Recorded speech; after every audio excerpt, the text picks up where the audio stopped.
Muimvere mwachidi pano Palahiri KTV ndipo tikukupemphani kuti perekani chiganizo chanu ku comment section, osayiwala kupanga share, like komanso subscribe pano Palahiri KTV. Magositwe semo mwene oti mukhaleso anthu amene ali ndi mamembala awo a UDF komanso ndi mamembala awo achani a NCP. Anthu amene ayenderere limodzi kupanga kuti tonse tinyamuke mchani mofanana.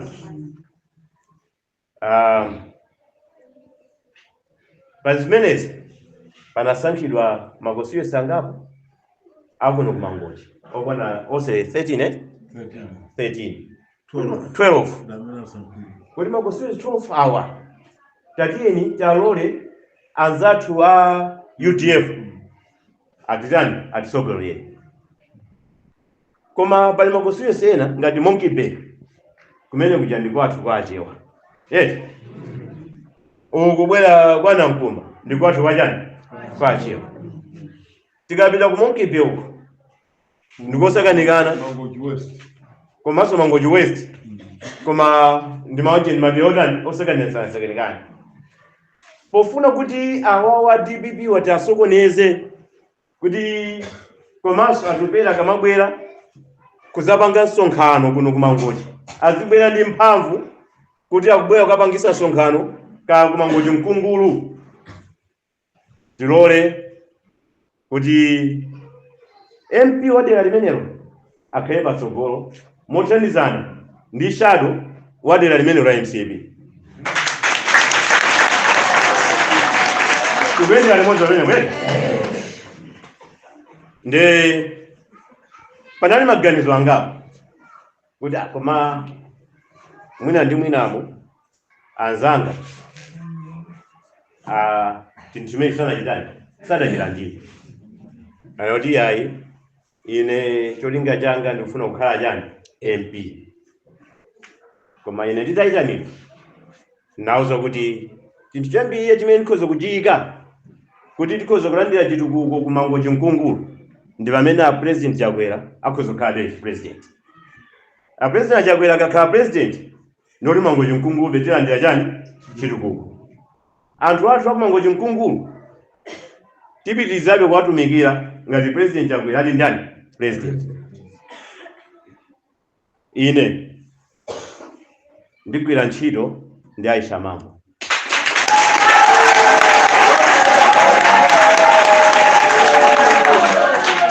Mothandizira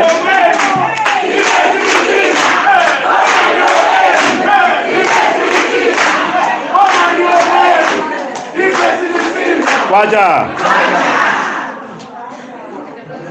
chifukwa chimene chichi abale anga dzina la Isaac Ramsey Khan silizapezeka pa ballot paper, koma amene atazapezeka pa ballot paper ndi Aisha Mambo.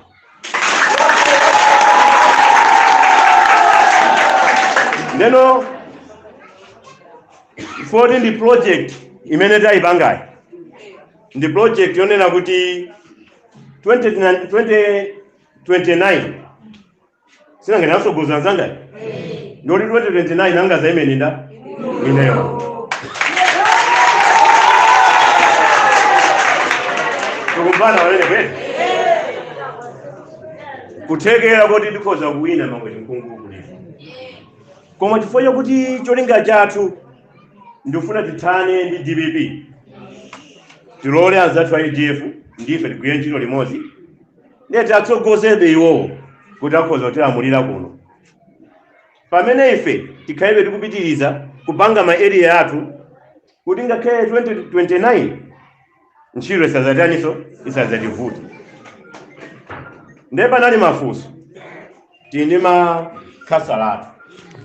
makhasalatu waziyenda motani. A president azindisimikizira kuti ndikhala campaign director wawo kufika mpaka na anthu awo atawina. Kwacha kusonza kuti makhasalatu onse tiwathandiza constituency mothandiza ndi constituency tipanga campaign mukutsanizana nawo ndipo ngati zingatheke ngapitizabe kambirani tukabe mphanza athu a ADF kuti atilole kuti ife imene tapereka UMP makhasa akhale athu a MCP.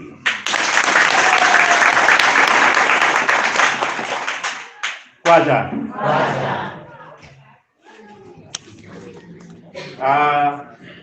ndakalinyamata ndakafunifisa onena kuti yani uko kunali kulankhula kosinthika kumaliza Shadow MP wathu olemekezeka Ramuse Khani ali kudera lake ku constituency kwake kuauza anthu kuti apanga mgwirizano ndi UDF komanso amene angayimire ngati Mangochi Mkungulu ndi Aisha Mambo pogwirizana ndi mgwirizano wa MCP ndi UDF.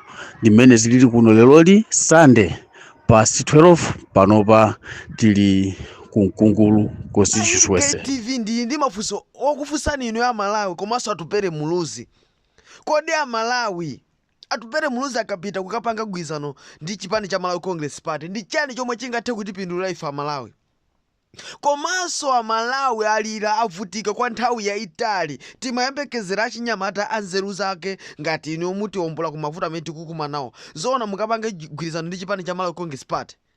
Chilimatu zinayamba chochi koma wakumana ndi mavuto osiyanasiyana mpaka walowa m'manda.